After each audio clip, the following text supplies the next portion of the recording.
Create a 3-minute video using the text provided below.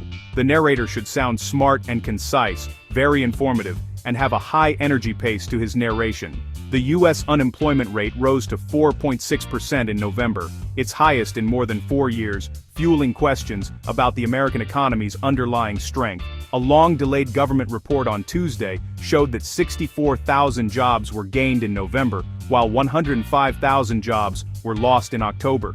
Vacation spots, Hackensack travelers are loving.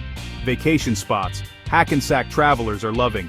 Exclusive travel perks. Sponsored call to action icon more.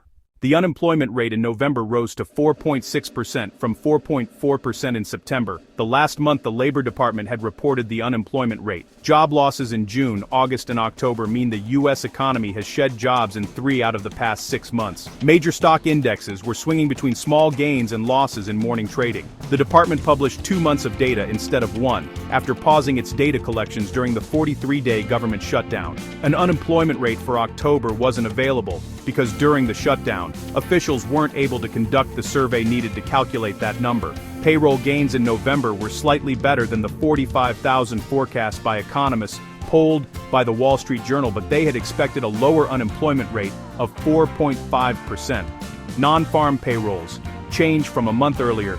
Non-farm payrolls, change from a month earlier. The Journal didn't survey forecasters about their expectations for the October jobs number, but economists had generally expected a decline, in part because of government layoffs from earlier this year finally kicking in. Federal government employment shrank by 6,000 jobs in November, adding to a massive loss of 162,000 federal jobs in October. Federal government employment is down by about 270,000 since January, the Labor Department said. Related video. Fed cuts rates as top economist warns Americans living on financial edge. Money Talks News. Current time 0.00. Duration 0.47. Money Talks News. Fed cuts rates as top economist warns Americans living on financial edge. 0. View on watch. View on watch.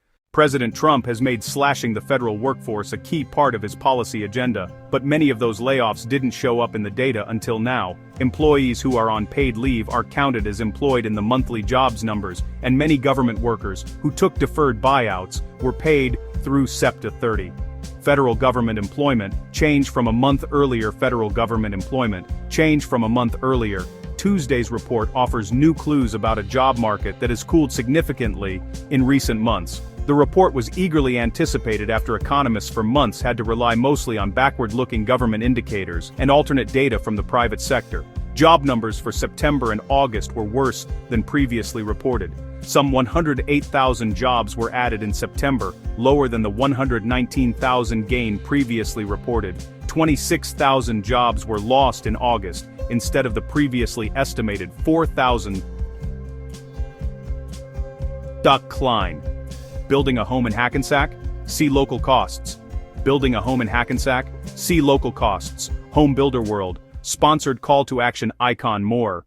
Over October and November, the economy added 121,000 private sector jobs. Those were driven by the healthcare and social assistance sector, which gained 128,600 jobs. Manufacturing, transportation and warehousing and temporary help services were among the sectors shedding jobs. So did the typically white-collar information and finance sectors. But the construction sector gained 27,000. Overall, economists describe the current labor market as a low-fire, low-hire environment. Most companies aren't laying off workers en masse, but they also aren't willing to hire too many new workers. Many employers that typically rush to hire seasonal workers at this time of year are sitting tight. Others are experimenting to see how many job tasks can be replaced by artificial intelligence. What's more, Americans remain frustrated with high and rising prices, and the record-long government shutdown disrupted food aid, air travel, and the paychecks of federal workers. Also on Tuesday, the government reported that U.S. retail sales were decelerating. The new jobs numbers and retail sales data are part of a significant batch of data that were delayed, but will be available for the Federal Reserve by its next meeting in late January. A cooling labor market was behind its decision to cut interest rates last Wednesday. The data provides new insight into a job market that has cooled in recent months. Still, Fed Chair Jerome Powell cautioned last week that officials would look at incoming data with a somewhat skeptical eye because data wasn't collected in October and half of November. He also said Wednesday that official statistics could be overestimating job creation by up to 60,000 jobs a month, meaning the U.S. could have lost 20,000 jobs a month since April. Powell's concern there involves estimates the Labor Department has to make when it is trying to measure jobs added or destroyed from new businesses being created or shutting down.